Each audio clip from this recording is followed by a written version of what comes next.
We want to do a sound check? Are we good? Okay. Hi, welcome back to One Dish, Two Ways. And today we're making brownies. Oh, here comes Bongo. I don't know if you could see, this is our new foster Bongo. He's a 4-month-old. They say a border collie. We're not sure. Maybe he's mixed border collie or something else. So I don't know if you can see, but he might be in the kitchen. Okay. So we're going to do brownies. And so why we're number one, brownies are delicious. But number two, my coworker loves chocolate and his birthday was Saturday. This is Sunday. And so tomorrow we go back to work. So I thought it'd be a great video idea. And my coworkers have been phenomenal with me in these changes. They're always willing to try my food. So I thought, perfect. We'll do a regular brownie and then we'll do a whole food plant-based brownie. And the way they have in common is both these brownies use cocoa powder, and I'm using some chocolate chips also, just because why not? So let's start with and I will link both the recipes so that I don't confuse the amounts for both recipes, because there's many things that overlap. I'm just going to link the recipes I used in the comments, but I will tell you what is going to be added to it. Both also require an 8x8 square pan. I don't have square pans anymore, so I'm using the same round pan. And if you were to squish it into a square, it'd be 8x8. And we're going to use parchment paper instead of spraying with oil. So the first brownie in our bowl has the wet ingredients, and it's got 2 eggs, some oil, water, and vanilla extract in it. And now we need to stir. So I always, when I do it in separate bowls, go ahead and get your wet ingredients stirred up, especially breaking up that egg before you then add your dry ingredients, and then your wet is not already combined. So see, I've got now the wet already combined, so we're good to go there. Now in the dry ingredients, this recipe I thought was interesting because it not only has granulated sugar, but it has some powdered sugar, which I thought was an interesting mix.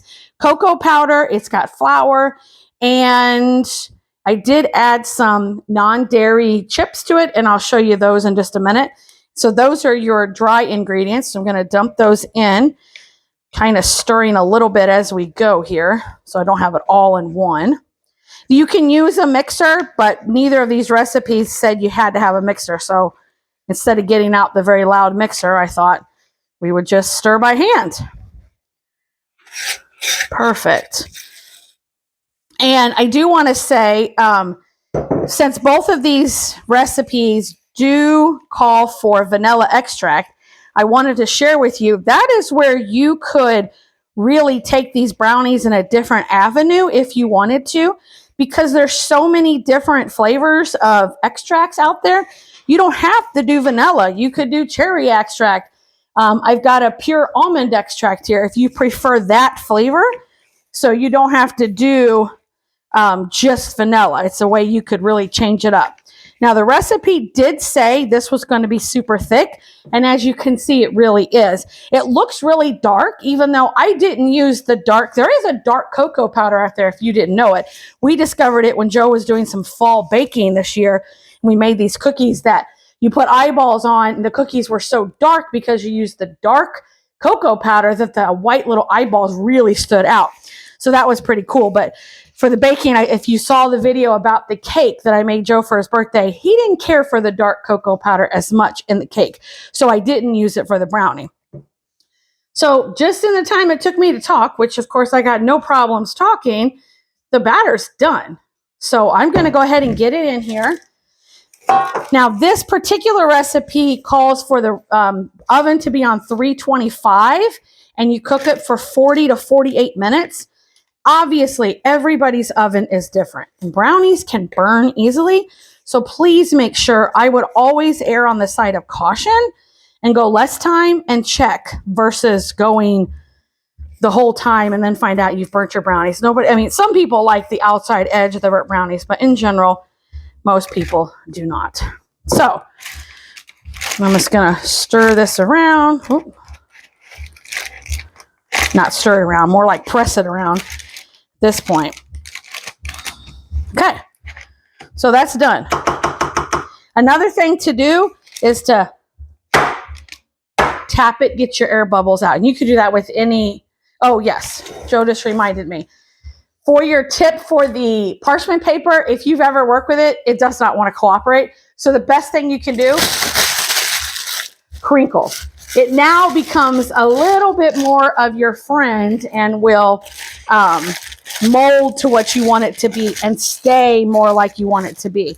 Now, if you're only wanting the bottom and you don't want your sides to be covered, you could flip this over, measure out, and then cut that way.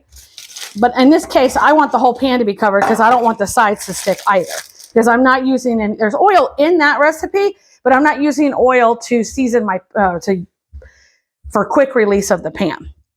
Now, the chips I used, and I'm using for both, is these Enjoy Life. These are non-dairy chocolate chips. They're actually more prominent in the grocery store now than a couple years ago. So sometimes they're in like the gluten-free health food section. Sometimes they're with the regular baking chips. It just depends on your grocery store. I use the big ones in here, and I'm using the mini chips in the whole food plant-based one, so there's not as many. So let's talk about this recipe. This recipe uses sweet potatoes, which I thought was a great idea. So that's why I wanted to make this recipe. I cooked the sweet potatoes yesterday in my Instapot. I had 3 potatoes. I actually cooked then on top of that 3 russet potatoes, put the thing on for 20 minutes, let it release on its own. And the potatoes are, so the russet potatoes, like I said before, will be good for French fries or for cooked potatoes really quick, like on the stove. The sweet potatoes are for the brownies, but then they'll just be for me to make a soup or chili or whatever. So in here, I have to put in here, it's 1 cup of the sweet potato puree. I don't know if you can use the can. I would caution you that make sure that the can is not the candied stuff, because then you've already compromised some of your ingredients. But this is just straight sweet potato. And in this bowl, I've got the maple syrup. This is another way you could change up the flavor, is I use the standard maple syrup, but we have in the fridge, we got this cherry one when we were in Michigan. I have a blueberry one. So if you wanted more of a cherry flavor, you could use a different kind of maple syrup in addition to using a different kind of vanilla, a different kind of extract. So I've got the vanilla extract in here. This one calls for either peanut butter or almond butter. I had peanut butter. This is natural peanut butter, so it's just peanut butter. And it's got the cocoa powder and it's got the baking powder. This particular recipe called for 1.5 tablespoons of oil, and you know I don't use oil. So I'm substituting with applesauce. I keep these little cups for this purpose for baking. You could have done it in here. Even before I went whole food plant-based, many times I subbed applesauce for oil, and it does just great. So that's what's in here right now. And now I need to add the sweet potato. So I want to stir this up a little before I add the flour. And can you guess in the comments which flour I'm going to use? You're right. It's oat flour. And you know how I feel about, you already have the oats, so why go out and put another flour in your cabinet? Because you've probably got a whole wheat flour, and you've probably got a all-purpose flour. So I just do the oat flour when I'm ready for it. So in this case, it needed 2/3 cup of the oat flour. So I just measured out 2/3 cup, and I put it in here and in my Ninja, and then it turned into oat flour, and it's 2/3 of a cup. So it's perfect. So let me just, and I have found that in the baking goods, the oat flour makes everything more moist than using almond flour or whole wheat flour. So that's why I'm not using that. Okay, so let's add in our oat flour. Perfect. Now these actually bake on 350, and they only take 25 to 30 minutes, but it's the same pan. So while I'm stirring this, let's go ahead and add a few of the non-dairy chips. This recipe also says you can add nuts. I'm not a fan of nuts in brownies, and so many people have allergies, so I'm not putting nuts in, but I will put about 1/4 cup of the miniature chocolate chips in. Again, the non-dairy ones. There's only a couple brands of non-dairy chips out there right now. And of course, cocoa powder, you always want to use the unsweetened, because otherwise your stuff will be way too sweet, and you don't want that either. Wow, this came together really fast. Okay, now I don't try to fool my coworkers, number one, anymore. If I bring anything in, the first question is Is there anything different in these? So now I don't want to make anyone feel like I'm trying. I'm sorry? Oh, I had already done that. Yeah, I was just making sure I showed him that I used the applesauce. Yeah, he was making sure I got the applesauce in there. I will tell them that these are sweet potato brownies, and I'll tell them the other ones are regular brownies, and they'll give me their opinions. Several of them are willing to try anything I bring in. So that's nice. These smell so peanut buttery-ish. Like, I'm excited that there's chocolate and peanut butter together. Always a good combination. And you might find that your oats didn't fully blend. It's fine. It's oats. No big deal. So I'm just spreading this around to a little bit of sweet potato there. I'm not icing brownies. I will say, back in the day, I thought iced brownies were the thing, but I'm not going to ice them this time because I added the chocolate chips and they're going to get melty. So that's the reason I'm not adding them. And the nice thing about this batter is if you wanted to, you could eat it raw because there's nothing in here that you can get sick by. So I think that is awesome. And it's another way, put it in your mental note for next year. If you make a bunch of sweet potatoes over Thanksgiving and you don't need them all for your sweet potato casserole and you haven't seasoned them, you could make brownies with them. So I'm going to put them in the oven. We're going to let them cool, and then we'll come back and we'll cut into them and we will see what Joe thinks because he's willing to try both. And of course, I'll just try the one. But here we go. It's brownie time. We'll be right back. Welcome back. It's time to try the brownies. So let me catch you up. So the sweet potato brownies did take right about 25 minutes on 350. And the regular brownies took about 45 minutes on 325. And then I let them cool in the pan for 10 minutes. And then I took them out of the pan and put them on my cooling rack. And they've been cooling there ever since. We went and did things, walked the dogs. And now it's time to try because now they're both perfectly cooled. So let's cut some brownie up here. Not really sure how I want to cut them, so we're just going to start there. So this is the sweet potato brownie. Okay. Put that one there. And then this is standard brownie. Oh, wow. These are both very moist.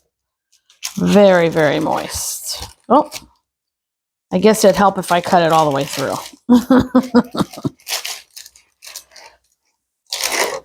There we go. Okay. So, Joe, you ready to try? You want to come on in here? Move it back a little bit.